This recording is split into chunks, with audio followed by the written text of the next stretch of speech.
Thank you for that welcome. It is wonderful to be here in the land of my birth. I was born just down the road in Waverley Hospital over 40 years ago. Let's leave it at that.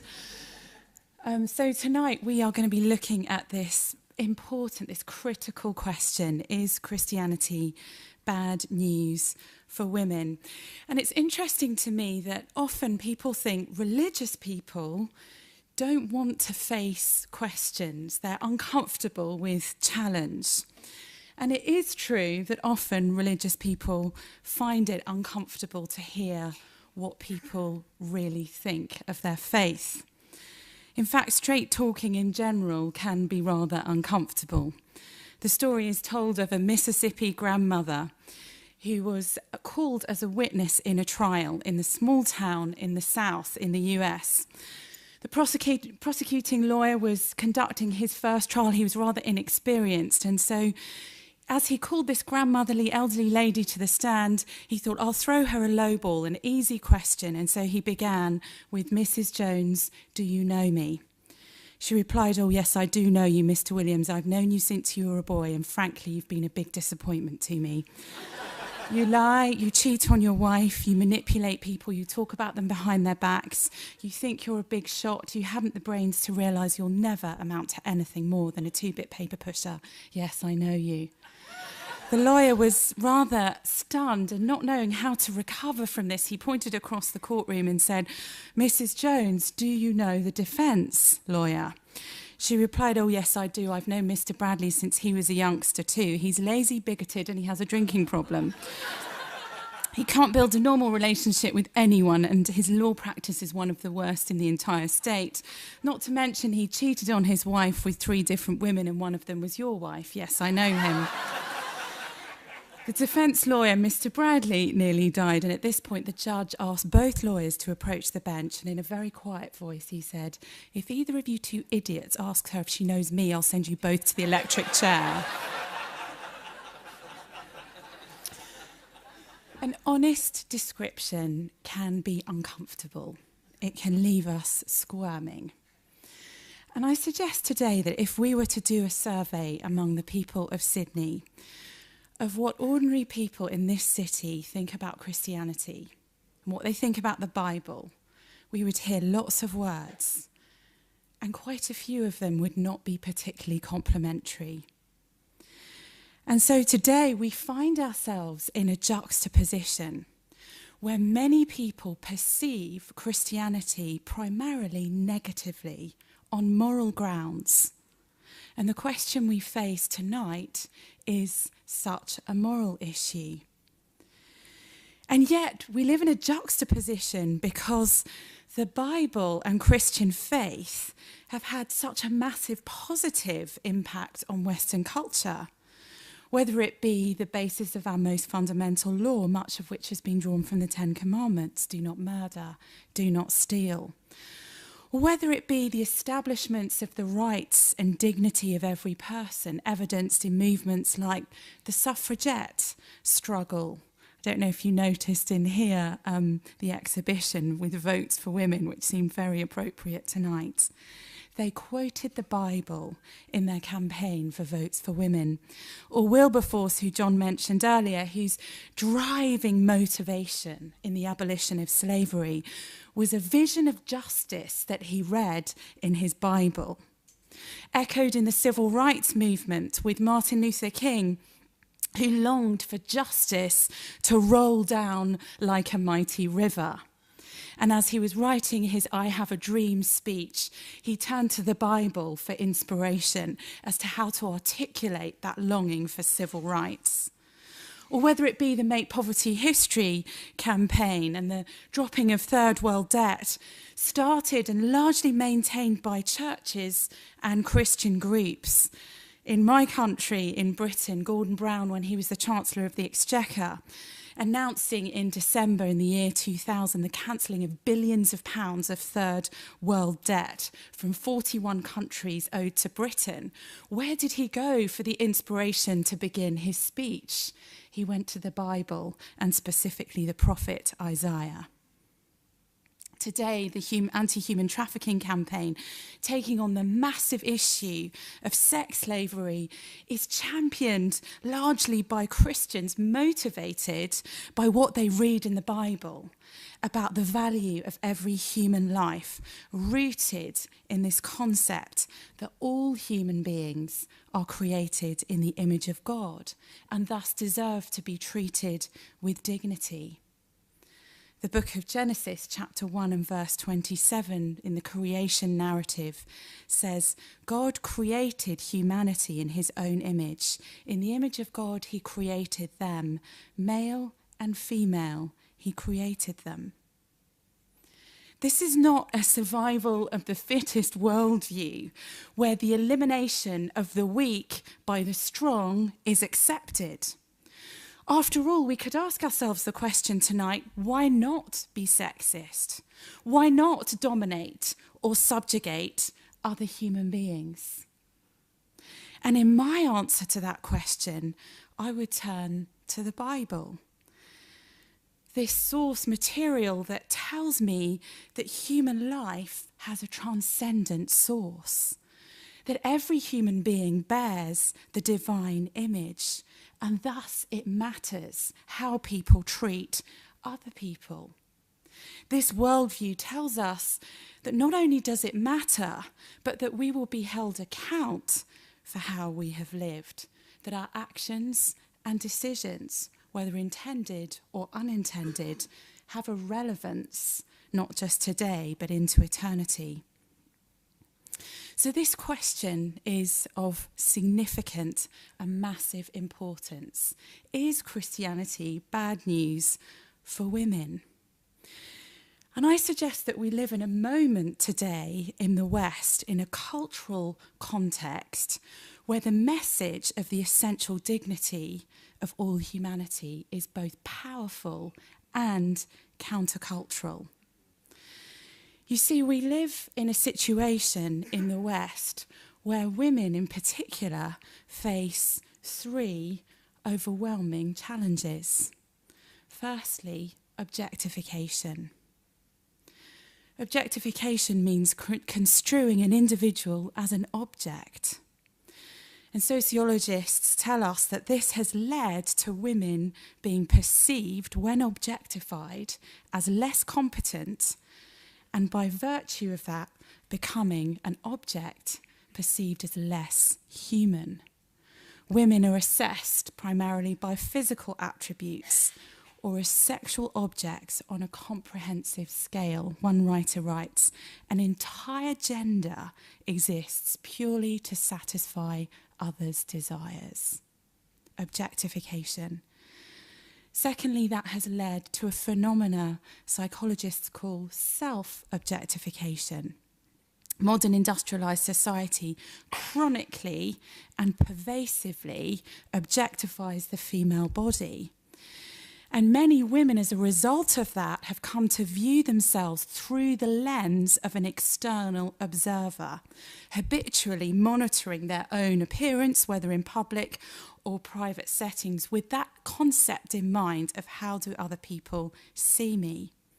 The negative effects associated with self-objectification include body shame, appearance anxiety, depression, and disordered eating, all at epidemic levels amongst young people today.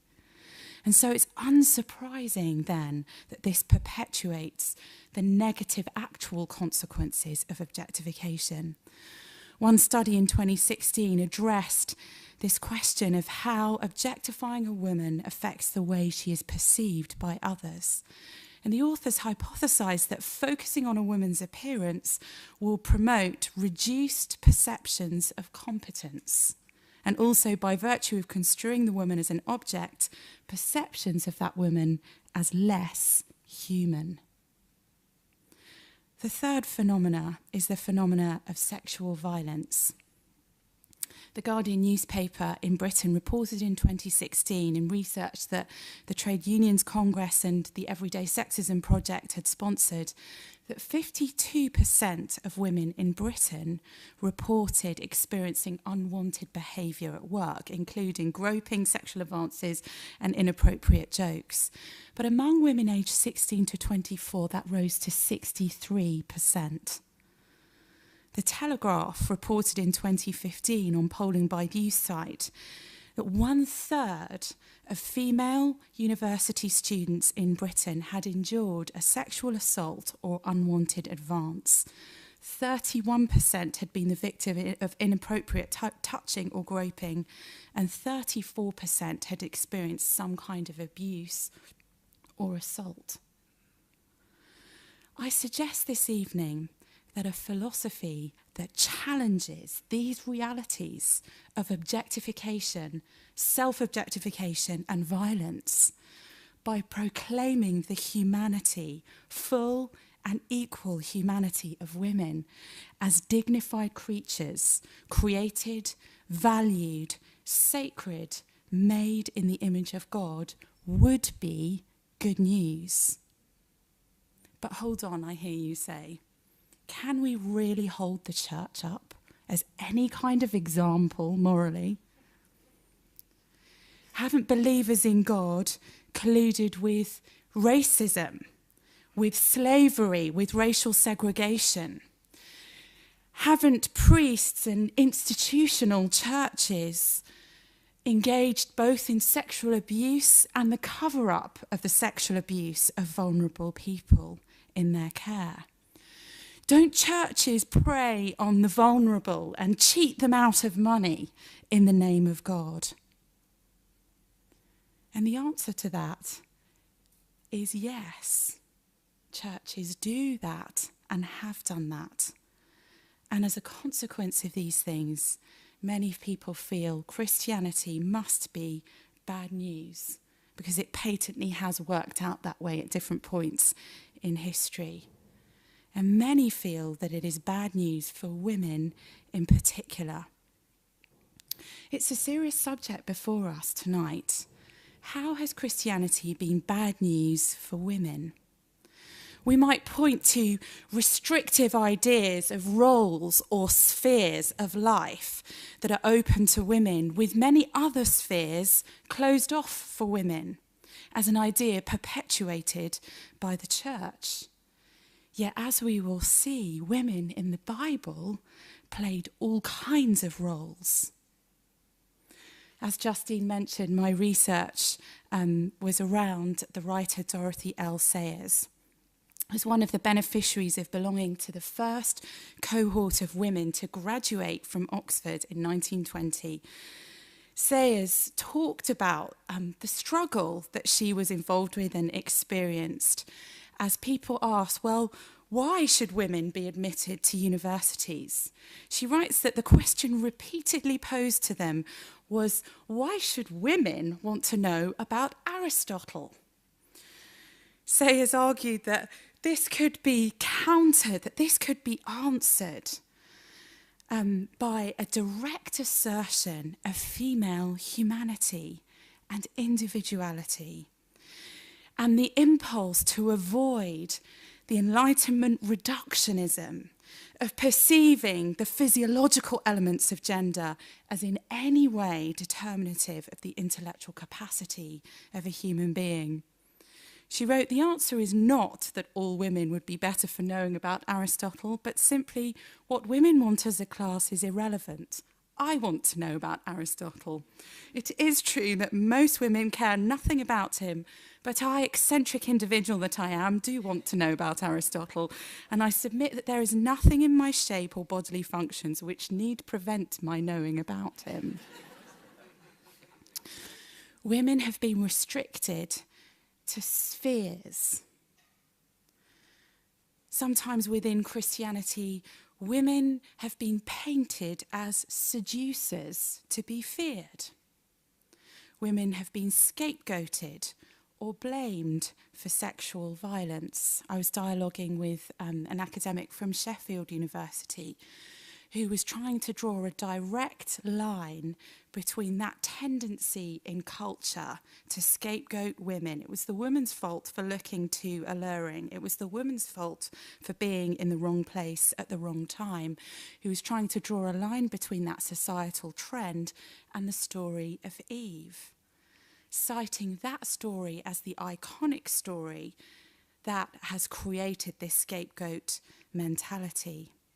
Yet, as I pointed out to her, this flies in the face of the essential equality of male and female that we read in Genesis, rooted in transcendent grounds, as well as the independent volition of women rooted in that Eve narrative. When it comes to Christianity, though, it is true, women have been restricted to spheres. Women have experienced scapegoating. How else has Christianity been bad news for women? Don't worry, we are going to get on to the good news at some point. Well, women were denied the vote because some people in the church and outside of the church as well argued for male headship as a platform against female suffrage. The arguments included men and women have separate spheres. Most women don't want the vote. Women's role is in local affairs. Women are already represented by their husbands. It would be dangerous to change a system that works. Women don't have to fight to defend their country. They shouldn't have the vote. Yet, when you look at how the suffragettes approached this question, one suffragist, Helena Swanwick, noted in her autobiography of 1935, I Have Been Young, saying, "Let there be no mistake about it. This movement, the suffragette movement, was not primarily political. It was social, moral, psychological, and profoundly religious." The suffragettes adopted Christian figures, as well as the structures and tactics of contemporary Christian organisations like the Salvation Army. They infused their rhetoric with the language of Christian theology and the Bible, and they adopted traditional forms of Christian experience. How else has Christianity been bad news for women? Well, we might point to, and people do point to, restrictive divorce rights, with the church trying to make divorce in society more difficult for people, frequently affecting women. And yet, when we read the teachings of Jesus, we see that his concern with regard to divorce was to protect women from an unfair, any-cause divorce where they could be dropped at the drop of a hat. On what basis, then, should we judge this question? Is Christianity bad news for women? Clearly, there are multiple examples that people could point to say yes, and there are arguments to be made to say no. Undoubtedly, from personal experience, some might say, the church has been bad news for me. But in this wider cultural context today of objectification, self-objectification and sexual violence, this question is more crucial than ever. Does the Christian worldview have anything to say to a culture that objectifies women? Is there a coherent intellectual basis for this idea of the dignity of humanity, male and female? Well, I want to suggest to you this evening that to settle this question, we would really need to go to the source material. Are the experiences that we may or may not have had warranted by the Christ, by the Jesus of the New Testament, and the texts that he upheld, as well as the source material about him? What does the Bible actually have to say on this question? Well, in the Old Testament, there are numerous images of women. One that skeptics often jump on is this concept of Eve being described as Adam's helper. When one hears that in the West, perhaps the mental picture that springs into one's mind is a woman with an apron on, maybe a bit of a chain onto the kitchen sink, hands in the washing up bowl, bubbles at least up to the elbows and no shoes on. Women as man's helper. Actually, the Hebrew word used there is the word Ezer. And this is a title that God uses of himself. God is the Ezer of humanity. It's almost always used in reference to God. This is not an image of subjugation. A woman in the Old Testament, Eve, is the recipient of the first redemptive promise of the Bible. The promise that a Messiah would come through her. And that Messiah would crush the head of the serpent, deal with evil in the world. It certainly surprises people that I dialogue with and interact with that the primary teaching text of the Old Testament describing a female role model doesn't conform to one stereotype of a downtrodden woman. Proverbs 31 speaks of a woman who's worth more than rubies, whose husband has full confidence in her, who lacks nothing. She selects wool and flax and works with her hands. She's like the merchant ships bringing her food from afar. She gets up while it's still dark. She provides food for her family as well as her workforce. She considers the value of a field and she buys it. Out of her own earnings, she plants a vineyard. What's notable in that text is the multiplicity of verbs. Where's the bit about women not going to work? Where's the piece about women wearing frumpy clothes? In fact, what we have here is an extraordinary affirmation of a high-achieving woman that the text characterizes as precious, high value. She's described working, bringing, getting up early, providing. Her trading is profitable. She opens her arms to the poor and to the needy. She has no fear for the clothing of her household. This woman has amazing business acumen. She invests in property. She provides for others. She's a wealth creator, a successful entrepreneur. She cares for the poor and shows charity. She's also a learned woman, and we're told that she's able to laugh at the future. She's respected by people. Proverbs 31 is an affirmation of womanhood that could not be characterized as subjugation, out with the ark, old-fashioned. The Bible holds up for us this Proverbs 31 woman. We also see all sorts of theological roles being played by women in the Old Testament. Women were sometimes called to be prophetesses. That meant mouthpieces for God into the world. Miriam in the book of Exodus is an example. Women played a role in the leadership of worship in the Old Testament. Huldah is mentioned in particular during the rule of Josiah. Those who were repairing the temple found this book of the law, which had been neglected by previous generations. Josiah directs 5 leaders to seek guidance from God about this book. And the leaders go to this married prophetess Huldah to verify the book rather than going to the famous prophet Jeremiah. One scholar comments that officials from the royal court went to a prophetess relatively unknown with so important a matter is a strong indication that in this period of Israel's history there's little, if any, prejudice against a woman's offering of prophecy if she'd received the gift. Women in the Old Testament were equal to men in prayer. They did not require the priestly mediation of a father or husband. they prayed directly to God.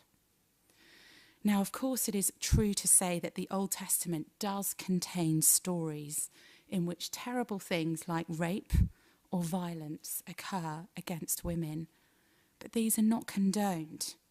Much of the text of the Old Testament is narrative and not didactic in style. And as we read the laws of the Old Testament, we read an ancient text given at and for a particular time, and a time when societies were patriarchal. Christians read that text through the lens of Jesus, who brought a whole era to an end, fulfilling the civil and ceremonial law of the Old Testament. In the midst of these ancient texts, we find that the sufferings of women are empathized with. For example, those who are barren, who long to have children, are written of with tenderness.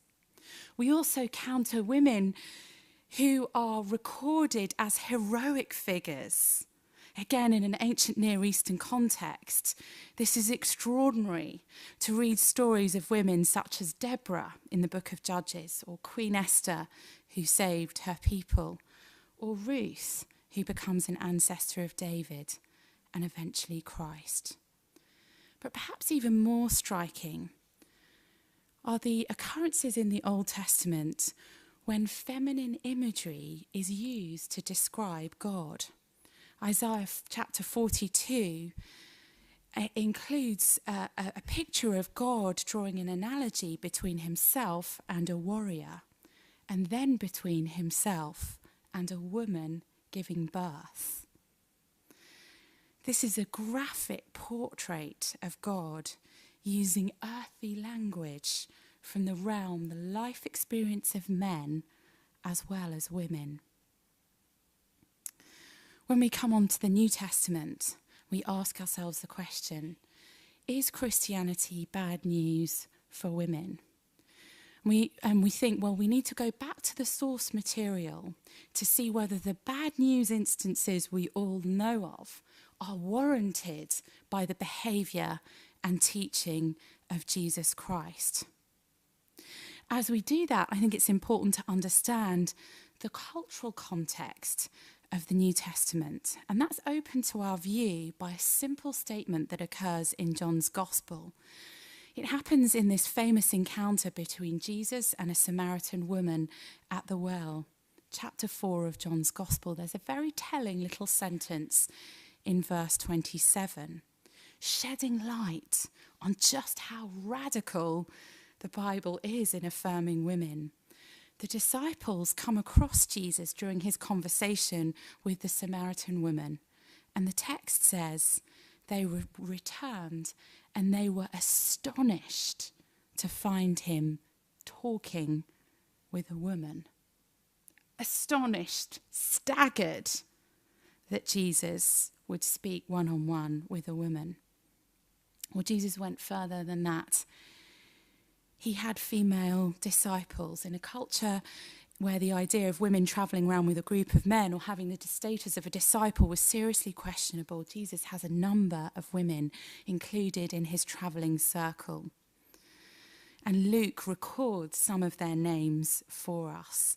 By mentioning these women by name, the tradition offers praise and gratitude, and also mentions that these women supported the male disciples out of their financial means. Again, a contrast can be seen here with contemporary authors to that time, such as Ben Sirach of Jerusalem, who reflected a more prevalent attitude towards women when he wrote, "Bad temper, insolence, and shame hold sway where the wife supports the husband." In contrast, Jesus travels with women in his group of disciples and allows them to financially contribute. We also see Jesus directly teaching women in the New Testament. In Luke chapter 10, verse 38, we read of Mary who sits at the feet of Jesus, whilst Martha was distracted with much serving. Mary continues to engage in this theological study, much to her sister's chagrin. And Jesus' response is that one thing is needed and Mary has chosen that which is better. In first century Judaism, rabbis often gathered groups of students or disciples who would sit at their feet to learn. And this privilege of study under the tutelage of a rabbi was strictly for men only. And it remained so until quite recently. Men studied the Torah, women did the housework. That was the way things were. Mary, by sitting at Jesus' feet, listening to that instruction, was taking on the role of a rabbinical student. And Jesus affirms this. The clear implication of the text is that Mary, a woman, is affirmed as worthy of a rabbi's theological instruction. And it's interesting to me that later on in John's Gospel, this paradigm is reversed. Martha had not been present to listen, and Mary had been. But in chapter 11, after the death of her brother, it is Martha who's learned her lesson and who goes out to Jesus. And Jesus says to her some words that will be familiar to you if you've ever been to a funeral. He says, "I am the resurrection and the life. He who believes in me will live, even though he dies." In contrast to the cultural norms, Jesus seemed to make a habit of revealing great and profound theological truths to women. There was no man present there with Martha to hear that statement. The first person who discovers Christ's identity in John's Gospel is that Samaritan woman. We only know these statements through the testimony of those women, the original recipients of them. Not only does Jesus act in a countercultural manner, affirming women, he also speaks about women in a new and fresh way. His parables were drawn from the life experience of both men and women. For example, there's a parable about mending a garment, an everyday image from the average female vocational life, is coupled with a parable about the making of wine, an everyday image from the male working life. And Jesus, echoing what we heard in the Old Testament, also uses feminine metaphors to speak of God. In Luke's Gospel, chapter 15, the famous story of the prodigal son is told. But in that same chapter, Jesus depicts God as a woman down on her hands and knees, searching through her house for a lost coin. Well, following on from that, we see that women played an important and prominent role as historic witnesses to the central events surrounding Jesus Christ. Mary, Jesus' mother, is the only witness to the annunciation of the virgin birth of Christ, and therefore the foundation of the doctrine of the incarnation, the idea that God has come in human form. It was a group of women who stood at the foot of the cross, watching Jesus die and hearing his last words. The only male disciple who didn't desert Christ at this time, who is mentioned, is John. It was a group of women who primarily witnessed the cross. And it was famously a group of women who first witnessed the empty tomb and the resurrection of Christ. Again, perhaps it is striking for us to remember that the word of women was perceived as having less value than that of men. So it's enormously significant that the critical events of Jesus' life surrounding his identity as God made flesh, surrounding his death on the cross and his resurrection, were witnessed firsthand primarily by women. This isn't only strong evidence for the veracity of the gospel account. It's unconscionable that anyone in the ancient world fabricating a historical event would have gone about it this way, putting primarily female witnesses up for the story. It also means that this concept of the value of women is woven into the very fabric of the core doctrines of Christianity. What is Christianity without Jesus? One of my colleagues likes to say, if you take Christ out of Christian, you're left with the letters IAN, and Ian can't help you very much. Dorothy L. Sayers, writing in the 1950s, spoke of this, how Jesus behaved towards women. She wrote this: Jesus met lots of women, so he did give us a direct line on them. And the most remarkable thing, though nobody seems to have noticed it, is that alone among teachers and founders of religion, he did and said nothing special about them. He never said they were tempters or snares or weaklings or imbeciles or inspirations or angels. He never mapped out a special sphere of duties for them or told people to keep clear of them or shut them up. When they asked him intelligent questions, he replied seriously and intelligibly. He never patronised or condescended or scolded or nagged at women for being women, or turned shy or silly or self-conscious or superior on them. And not one teaching or parable of his ever turns on funny stuff about wives or horrid warnings about women. You could read the whole gospel from end to end without learning from it that there was anything peculiar about women, or that mankind was divided into two sections, the one consisting of complete human beings with certain sexual functions, and the other of perambulating sex organs with a distant resemblance to humanity. You don't realise how extraordinary that is. It is unparalleled. There has been nothing like it before or since. This conviction that Jesus demonstrated how women should be regarded and treated led to the apologetic finale of her essay, The Human Not Quite Human. And she presented the church of her generation with a challenge. She wrote, "Perhaps it is no wonder that the women were first at the cradle and last at the cross. They'd never known a man like this man. There never has been such another. A prophet and teacher who never nagged at them, never flattered or coaxed or patronised, who never made arch jokes about them, never treated them as the women, God help us, or the ladies, God bless them, who rebuked without querulousness, praised without condescension, took their questions and arguments seriously, never mapped out their sphere for them, never urged them to be feminine or jeered them for being female, who had no axe to grind and no uneasy male dignity to defend, who took them as he found them and was completely unself-conscious.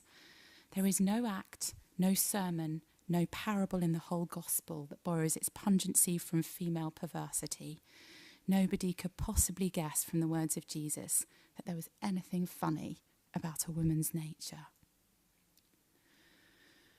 And so the question comes to us this evening: what will we do with the testimony and witness of those first women who have passed on to us the story of the incarnation of God, his atoning death, and his resurrection?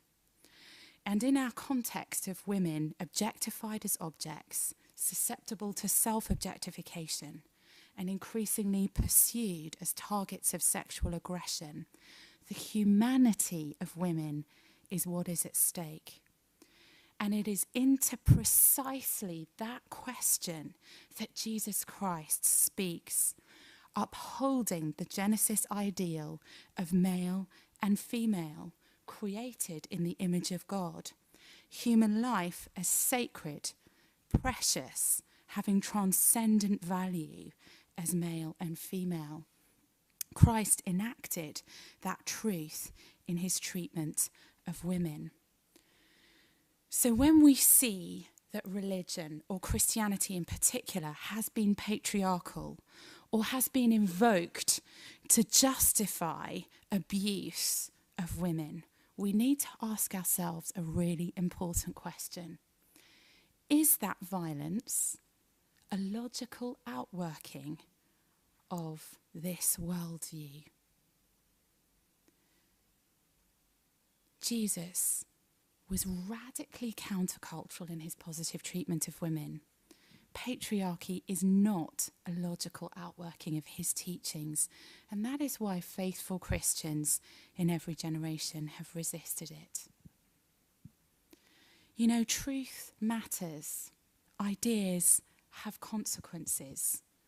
If male and female are equal image bearers of the divine image underpinning the sacredness of human life, the outworkings of that will be practical.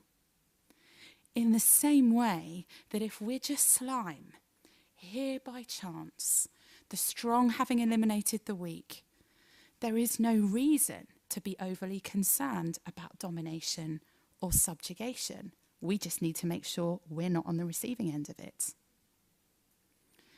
The specifics of life are directly impacted by the patterns, the worldviews that we apply. If, rather than male and female equally reflecting the image of God in their shared humanity, women and men are both demeaned by a reductionist view of women as a separate class economically dependent on men or restricted in their spheres of activity or creativity on the basis of arbitrary cultural prejudice. The Christian claim is that a divine pattern for humanity, male and female, equally human, reflecting the image of God, is upheld in the ministry of Jesus. God incarnate in human history invited women to be first at the cradle and last at the cross. And he underpins, therefore, an expansive vision of human flourishing in which the value of all human life is underpinned by this transcendent source. Where the church has failed women, Christ, as the truth incarnate, gave humanity the perfect pattern as to how to affirm the full humanity of women. On one level, we shouldn't be surprised to be disappointed by Christianity. After all, my great friend Dr. Elaine Storkey points out, the church recruits from the human race. We perhaps ought not to be surprised or shocked by the negative behaviours of institutions and individuals. But I suggest to you this evening that you will not be disappointed by Christ. The promise of Christ is that coming to know him is the key, and that real change is possible when it is wrought by him. Many people may claim to represent him, but we can test whether that rings true. And in this era of fake news, we all resonate with that instinct to rigorously check our sources. Is Christianity bad news for women? Is it bad news for human beings? We need to check the sources for ourselves. We may be surprised by what we discover. One of Britain's leading atheists is a journalist called Matthew Parris, who writes for The Times and The Spectator. And he's a committed atheist, and he wrote a piece a few years ago reflecting on the experience of travelling back to Africa where he'd grown up as an adult and observing the cultural and sociological phenomena of the community that he'd grown up in. He wrote this: "Now a confirmed atheist, I've been convinced of the enormous contribution that Christian evangelism makes in Africa, sharply distinct from the work of secular NGOs, government projects and international aid efforts. These alone will not do. Education and training alone will not do. In Africa, Christianity changes people's hearts. It brings a spiritual transformation. The rebirth is real. The change is good." He writes, I used to avoid this truth by applauding as you can the practical work of mission churches in Africa.